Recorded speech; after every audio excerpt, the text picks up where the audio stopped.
For decades, the Hidden Leaf Village ignored the signs.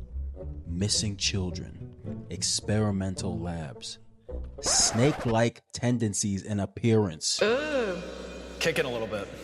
Brother, I have no idea how the Leaf higher-ups could have possibly ignored these red flags, because the first time I saw this man on my screen, I knew we were dealing with one of the most diabolical, disgusting, sinister, malevolent characters in all of anime.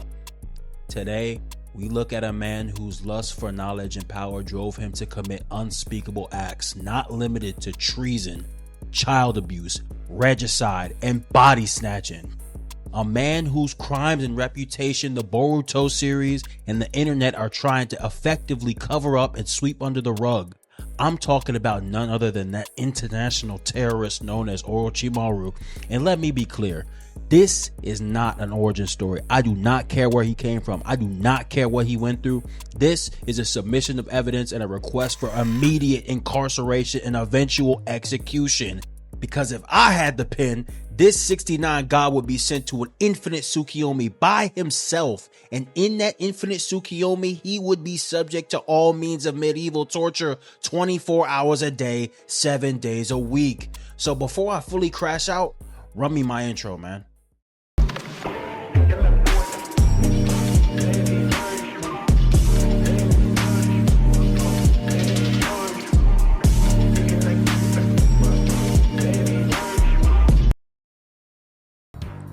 Now, I understand that CJ the Champ does these courtroom style videos like this, but honestly, I can't think of another way to present the evidence at this time, so I'm gonna have to run with the swag this one time and pay homage.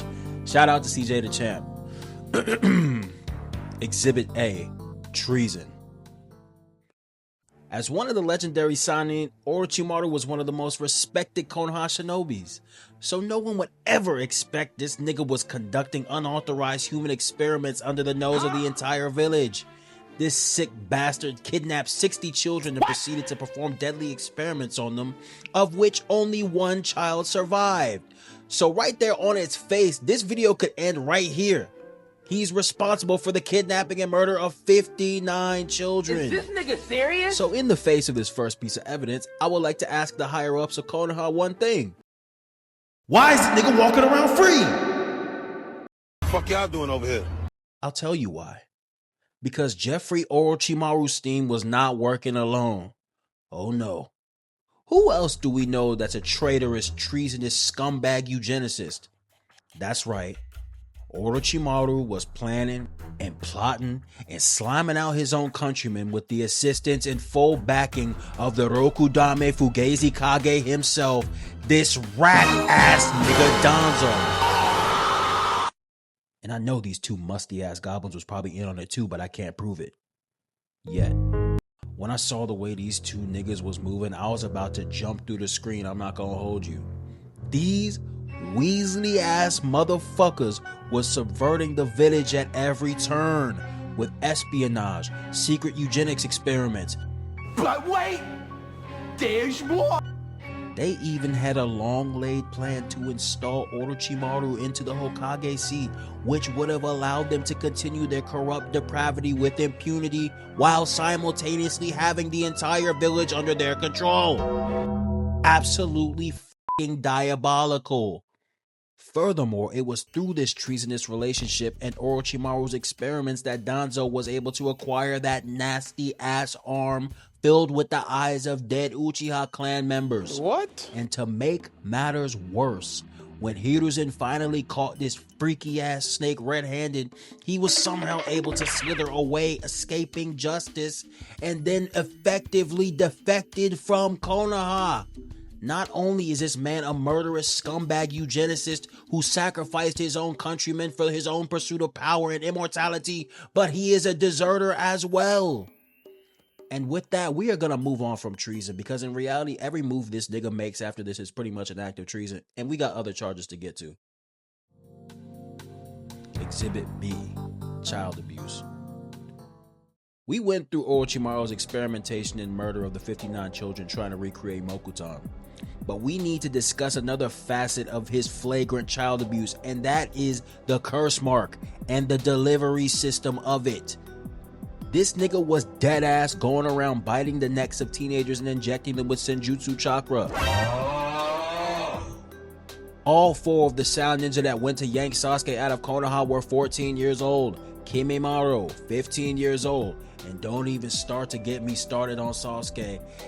Orochimarustein was a freaky ass creep motherfucker, but there was something about Sasuke that made him turn up the creep motherfuckery up to 100. Just the thought of him being able to sneak into Sasuke's body used to make the nigga giddy. Weird ass nigga. Furthermore, man used to love to use kids to do his dirty work. For example, the 3 sound ninja he sent to the Chunin exam, all kids. All a means to a f***ing end. Just pawns in this sick bastard's game. He literally killed 2 of them himself and sacrificed them to resurrect the 1st and 2nd Hokage in the fight with Hiruzen. After that plan flopped, what did he do? He sent 4 teenagers to go snatch Sasuke out the village. But he surrounded himself with teenagers that he used in whatever manner he pleased. Naruto, you are a fraud Kage. Why is a nigga still breathing air? I'm tired, boss. That was the end of Exhibit B. Now we're gonna move on to Exhibit C, Regicide. Now when Orochimaru was finally caught and exposed for performing his little freaky ass experiments on kidnapped villagers, this soft ass nigga Hiruzen, overcome with deep personal attachment and love for his former pupil, allows the nigga to slither away. 59 children confirmed dead. 59. You let the nigga walk? You aided and abetted the escape of a known criminal and murderer. If I was Hokage, I would dig up your coffin and put it in the jail. The Konoha Crush plot does not go ahead if you had just done what needed to be done. On the real, there was an ocean of blood on your hands. You are a hoe. Rest in peace. So Hiruzen lets the nigga off scot-free, and how does this sword-swallowing rat bastard repay him? By conspiring with the Hidden Sand Village to destroy the leaf. You might be asking yourself, wait, I thought the Hidden Sand Village was allies with the leaf. How did Orochimaru convince him to break the peace treaty and go along with this plot? Well, I'll tell you. The nigga murdered the Yondaime Kazekage, impersonated him, and gave the order to attack Konoha. And I would like to take this time to turn my attention to Gaara, Tamari, and Kankuro. The Yondaime Kazekage, that was your dad, right? And Orochimaru, he killed your dad, right? Okay, so I have one question for y'all 3. What the fuck are y'all doing? Spin the block! Are y'all under Genjutsu? The nigga killed your father. He humiliated your entire family. He manipulated your entire country into starting a war. Y'all just gonna let that slide? Couldn't be me. So anyway, after Orochimaru kills the Kage and sets the wheels of war in motion, he pulls up to the leaf wearing the nigga's skin and there proceeds to launch a surprise attack on the village. And here's where I have to swallow my pride and give credit where credit is due. I hate this nigga Orochimaru. Shit, I hate Hiruzen too. But these two gave us one of the greatest fights in anime history. I'm not gonna hold you. Hiruzen old ass fought well even though it was a 3v1. But in the end, he sacrificed his life to save the village and sealed Orochimaru's arms away so he could never use ninjutsu again. Or did he? You thought! That brings us to our final exhibit. Exhibit D, body snatching. Now, during the fight with Hiruzen, we found out that Orochimaru does in fact have the ability to jump from body to body. But at the time, all we knew is that he could do it. And he had to switch bodies every 3 years. And I wish that it stayed that way. Because this shit gave me nightmares, bro. So in the aftermath of his failed coup d'etat, Orochimaru was able to lure Sasuke to his hideout with the promise of giving Sasuke the power to kill his brother Itachi. And shortly after that, the time skip happens.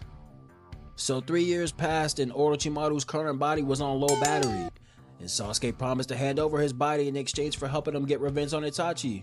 So Orochimaru thinks this is about to be a smooth transaction. Until out of nowhere, Sasuke busts through the door and says, "You know, I've been doing some thinking. You're a weak, nasty ass, bum ass lizard.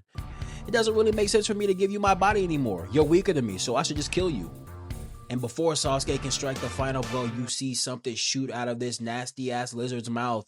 And in the next frame, we get the reveal of what gave me nightmares and kept me up for an entire week. I'm not even joking.